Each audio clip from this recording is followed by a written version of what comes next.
त्याच्या जिभेला हाड नाही. या वाक्यातील शब्दशक्ती ओळखा. पर्याय दिलेला आपल्याला अभिधा, व्यंजना, लक्षणा, ध्वन्यर्थ. ठीक. आणि पुन्हा खाली पर्याय दिलेले आहेत. लक्षात घ्या, त्याच्या जिभेला हाड नाही.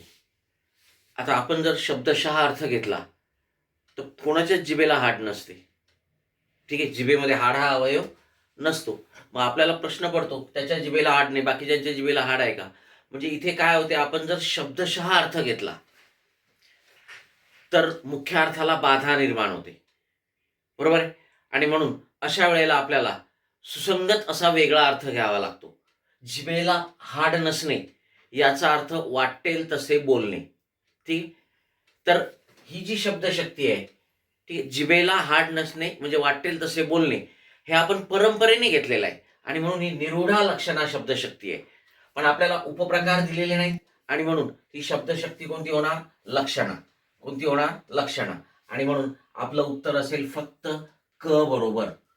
जिभेला हाड नसणे म्हणजे वाटेल तसे बोलणे, हातावर तुरी देणे म्हणजे फसवणे, केसाने गळा कापणे म्हणजे विश्वासघात करणे, हे सर्व लक्षणा शब्दशक्तीची उदाहरणं आहेत आणि ती निरूढा लक्षणाची आहेत.